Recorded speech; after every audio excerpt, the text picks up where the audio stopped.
da lavarout nebeut traoù memestra diwar ben plo nevez mouedek. Neuze eo lavaret meus e oa ur barez koz, ur barez kentael. C'est ici Plonévez Mouedec, donc c'est une paroisse des origines. Quand les Bretons sont arrivés, quoi, en Armorique, c'est-à-dire vers le 6e siècle, ils ont créé des plous, hein, des plous. Maintenant, on pense que, en fait, ce plou Névez est né sur le plou Arrête. Plou Arrête. Plou Arrête était plus grand encore que ce n'est maintenant, et donc il y a une partie qui s'est détachée pour devenir le plou Névez. Ici, elle est bien délimitée à l'est par le Légué et au sud et au sud-ouest par le Guic. Donc c'est une paroisse qui est bien clairement délimitée. Plounévez, donc, Plounévez, paroisse nouvelle, Mouedec. Alors Mouedec, ça semble être un éponyme, c'est-à-dire un nom de personne. Donc ça peut être le seigneur fondateur qui s'appelait Mouedec. Bon, en même temps, le mot en lui-même, Mouedec, ça veut dire puissant, fort, bon, et ça peut évoquer, mais ça on n'en a aucune preuve, hein, ça peut évoquer un saint irlandais qui s'appelle Médoc, Moedoc, voilà. Mais il n'y a pas de culte à ce saint ici.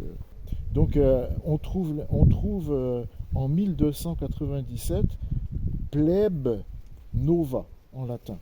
Plebe Nova, la nouvelle paroisse en latin. Alors, ici, une partie des terres relevait de l'abbaye de Bégard qui est toute proche. Bon, Bégard, mais ça c'est une abbaye cistercienne, donc c'est pas très très vieux. Et puis il y avait toute une partie de la paroisse ici qui appartenait à Saint-Jean de Jérusalem et qui était gérée par la Feuillée, comme Roudoualec, la commanderie de la Feuillée. Donc ils avaient une administration qui gérait des dizaines et des dizaines de paroisses. Voilà. C'est un autre monde, hein. On n'imagine pas ça, mais nous on envoie nos papiers à la MSA ou à la CAF. Bon, ben, les gens à la MSA, à la CAF, c'était les Saint-Jean de Jérusalem. Leur vie dépendait de Saint-Jean de Jérusalem, parce que les impôts, c'était là qu'ils les payaient. Les routes, ça dépendait d'eux. Ils géraient tout, hein. Qui était presque aussi puissante et peut-être même plus que, par exemple, que le diocèse de Quimper. Parce qu'ils avaient des terres partout. La Feuillée, c'était des Templiers d'abord, avant d'être Saint-Jean. Oui. Mais très vite, donc c'est passé à l'ordre de Saint-Jean de Jérusalem, puisque la France a décidé de supprimer les Templiers. Bon, avant de... Ça c'était pour l'espace. Et avant de regarder cette belle église, eh bien, on va parler un peu du temps. Voilà. La date, le jour. Alors,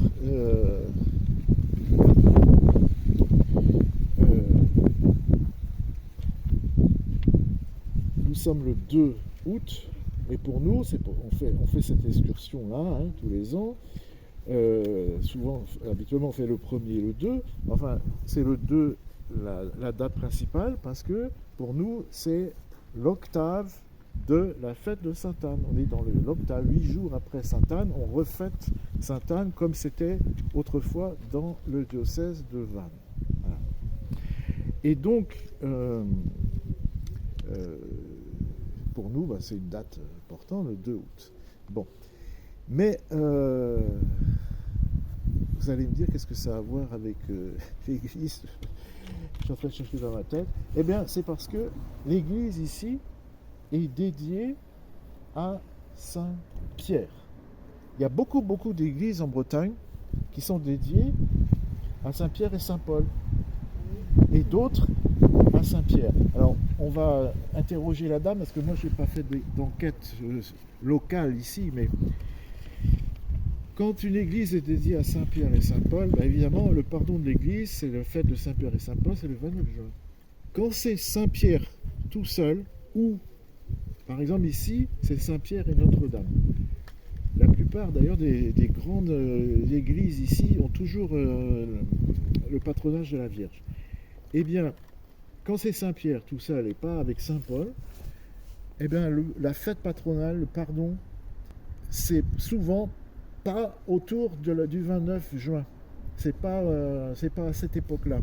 C'est souvent début août. Alors on va demander, parce que moi je ne sais pas ici à quelle époque.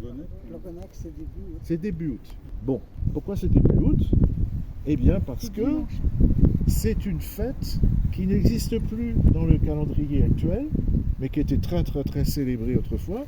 C'est la fête de Saint-Pierre aux Liens. En fait, c'était pas le patron, c'était pas Saint-Pierre, c'est Saint-Pierre aux Liens. Comme on voit encore où on était Arzano, par exemple, voilà, c'est l'église Saint-Pierre aux Liens. Mais des fois, on n'a plus le mot aux Liens, mais c'est bien ça.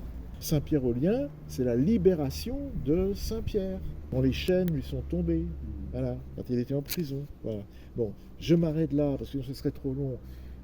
Les chaînes de Saint-Pierre, beaucoup à dire sur ça, puisque à Rome, on conserve les chaînes de Saint-Pierre, n'est-ce pas?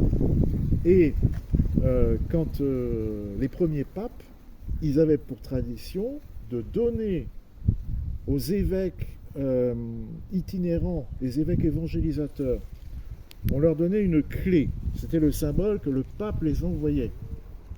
Une clé. Et cette clé, en argent, en or ou bien en fer, elle était faite avec des Brujunhuarn, de la limaille.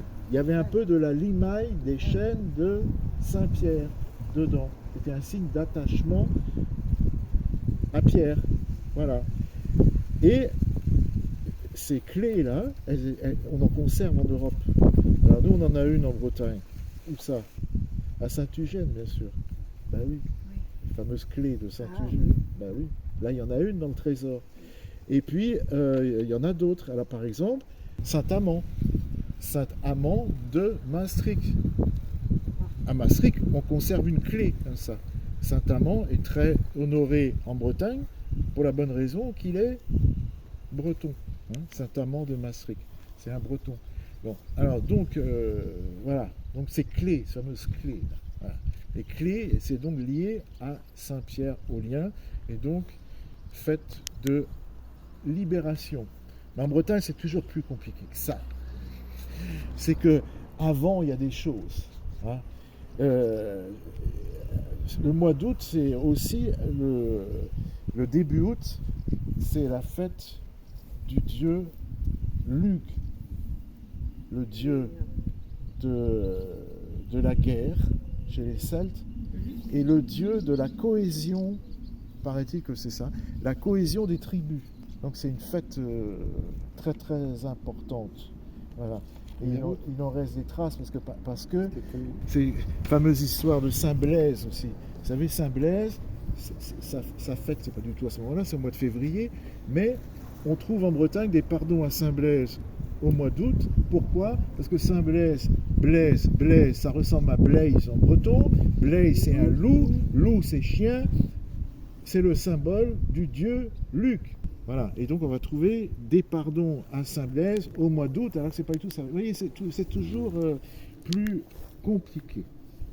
Et alors, comme c'est compliqué, j'en rajoute une couche, mais c'est parce que ça nous fait... On est là pour découvrir, et c'est l'occasion de découvrir dans le temps et de découvrir dans l'espace. Alors, le 1er août,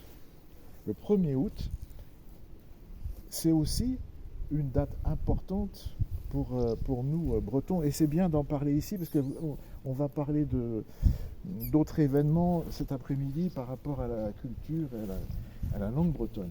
Le 1er août occupe une place particulière dans la mémoire historique et culturelle de la Bretagne. Je vous lis ça. Ça a été écrit, publié hier par Eflam Kawissin. Et c'est vrai, c'est intéressant. Bien avant l'histoire médiévale, les pourtours de cette date marquaient dans la tradition celtique la fête de Lughnasadh, une grande célébration druidique en l'honneur du dieu Lugh, symbole de prospérité et d'unité des peuples. Cette racine païenne confère déjà à ce jour une dimension de rassemblement et de renouveau. Et étrangement, c'est une fête nationale bretonne. Plusieurs siècles plus tard, la Bretagne traverse une période sombre entre 908 et 939. Le royaume breton, affaibli par des décennies de raids vikings, est occupé et divisé. Les clans scandinaves se partagent ces terres, tandis que Guillaume Longue-Épée, jarl de Normandie, impose sa domination et se proclame duc de Bretagne, après avoir écrasé en 931 une première tentative de révolte menée par Alain II Barbe-Torte, dit Alan à Louarn, et Yuzel Béranger, comte de Roison, de Rennes. La Bretagne perd alors son unité, ses souverains et même une partie de ses territoires historiques, comme le Cotentin et l'Avranchin, qui sont arrachés à la Bretagne. C'est en 936 qu'Alain II, héritier des anciens rois, revient d'exil et engage une nouvelle campagne militaire pour libérer la Bretagne. En 936, Nantes est reprise en 937, le titre de duc de Bretagne est restauré en 938 et le 1er août 939, victoire décisive à Tréant-de-Felguer, c'est Trans-la-Forêt en français.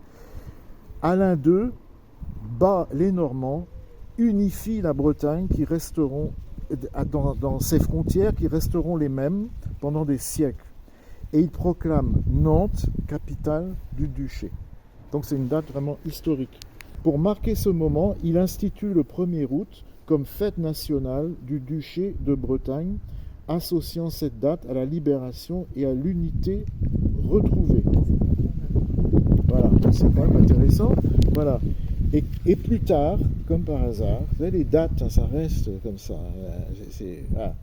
Plus tard, au XVIe siècle, le 1er août sera également lié à un autre épisode funeste, c'est 1532, les États de Bretagne réunis à Vannes qui sont obligés d'adopter l'annexion donc à la couronne de France. Voilà. Comme par hasard, voilà, bien sûr, évidemment. Parce que de ce temps-là, pour les Bretons, le 1er août, ça avait un sens. Hein. Ben évidemment, il fallait que ce soit une date historique. Donc le 1er août, trois héritages. La Bretagne celtique, avec le dieu Luc, hein, la Bretagne celtique. Donc c'est un dieu guerrier, par hasard. Hein. La reconquête de l'unité, 939. Et le traité de 1532. Bon, vous voyez comme il y a des choses à dire, moi j'en ai dit assez, et mon vond vraiment da gout en nitron. Azo vond da gontadin trozo diwarben en ilis. À Mont-des-Bars, regardez le clocher. Voilà. Vous voyez une photo d'un clocher comme ça, qu'est-ce que vous dites? Vous dites Trégor. Voilà, ça ne peut pas être ailleurs. Si il y a des paroisses de Haute-Cornouailles qui touchent le Trégor, qui ont adopté ça. Oui. C'est quoi la différence? Qu'est-ce que vous voyez? C'est devant vous, regardez-le. Pourquoi c'est un clocher trégorois? Bon, alors, c'est vrai qu'il y en a qui sont plus faciles à reconnaître. Il y en a qui sont plus faciles à reconnaître. Mais celui-ci est quand même trégorois. On n'est pas loin de la Cornouaille, c'est entre les deux. Plus vous allez vers le Trégor, et plus le clocher n'est pas construit sur une tour carrée, comme dans toute la Bretagne, oui, mais sur un mur. Ça s'appelle un clocher-mur. Ouais. Là, c'est entre deux. Là, c'est entre deux. Vous voyez, il n'y a pas de tour carrée. C'est parce qu'on n'est pas loin de la Cornouaille.